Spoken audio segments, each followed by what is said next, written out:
Hello everyone. Looking today at a unique vintage pencil.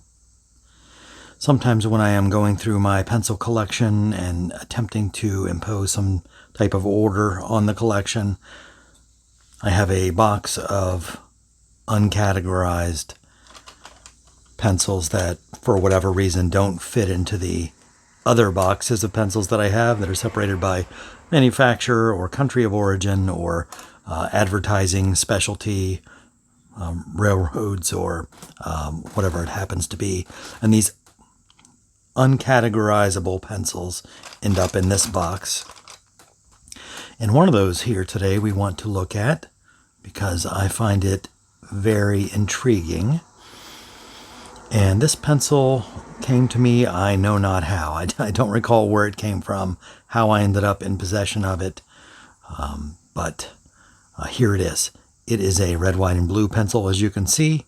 It is uncapped, has no eraser, no ferrule. It's painted, dipped in paint at the end, but it has a manufacturer information here. And I will insert lots of stills that you can see. Made in England, the birthplace of the graphite pencil, so that is interesting to me. George Rowney and Company Limited. Rowney was a pencil maker, making pencils for almost 200 years now in England, and I believe that that Rowney name still exists as part of Daler Rowney. Hopefully I'm pronouncing both of those names correctly, Daler Rowney. Still making pencils, I believe, and possibly still in England. Okay, so this previous name of that organization, that manufacturer, George Rowney and Company. We have a seal there that we'll look at up close, perhaps. By appointment to His Majesty the King. And His Majesty the King here, not referring to the man that currently holds that title, but a predecessor and ancestor of King Charles. We'll get to that in a moment as well. Here on the extreme butt end of the pencil, there are three impressions, three different facets that have a crown motif on them. And age and soil have not been kind to this pencil. Very hard to see, but I again will try to put a still that shows that off. It's a very detailed impression. So a very well-made pencil from Rowney and Company. Okay, on another facet, we have a name, George VI, and some Latin abbreviations. George VI. Those of us in the U.S. are mostly familiar with George VI from a few relatively recent cinematic films. Films like Darkest Hour and especially The King's Speech featured George VI. And the Latin here, abbreviated, can be roughly translated by the grace of God, King of Great Britain, all of Great Britain, Defender of the Faith, and Emperor of India. So some titles you don't hear much anymore for the king. One, because I guess the last one doesn't really apply anymore, but Defender of the Faith. I don't know if they still use that title for King Charles or not. I believe that still is technically the case. So George VI, king during a very momentous time period in the middle of the 20th century.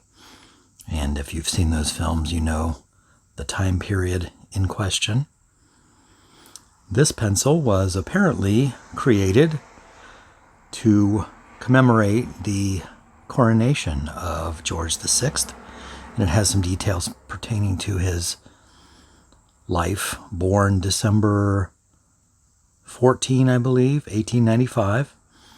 Exceeded December... is that December 11?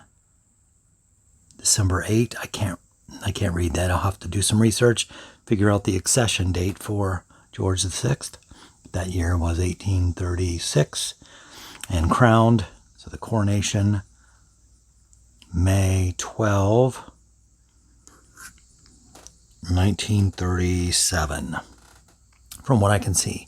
So created in commemoration of that coronation. So I'm assuming then came off the factory line in that year, 1937, or shortly thereafter, to commemorate that event.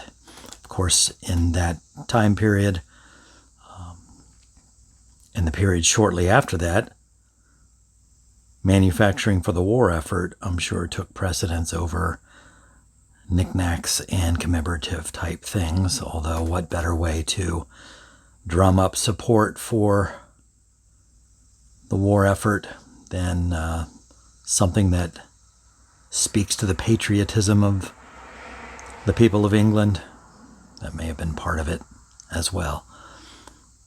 As you can see, the person that last owned this sharpened it with a knife or open blade of some type, and I have not altered that. There's discoloration there in the wood from age since that has happened. And if you look really close, one of these small details that I find interests me in pencil collecting, and that is a slant here to the tip of the pencil left by the previous owner, maybe the first owner, wherever that person was, as they wrote, holding the pencil at a particular angle in relation to the paper they were writing on, left a flat spot. So like a fingerprint left by the previous owner. Just love stuff like that. Why? I don't know why. I just do. So a really neat bit of history. Sometimes like people who collect pencils collect them because they represent the history of a particular area, whether it's businesses, restaurants, gas stations, industries that are in your area over a certain period of time. And that is a good, valid reason to start a collection. And I collect some pencils for that reason, but some point to a more global history that is worth remembering and collecting. And that is what we have here. So in commemoration of the coronation of George VI, go watch those movies. Those were terrific movies. They get a thumbs up from me, but remembering that maybe unlikely coronation, and I have the pencil to show for it. King George VI was crowned, and all I got was this beautiful pencil. Thanks for taking a brief look today with me of this George Rowney historic pencil. Hope to see you here again next time.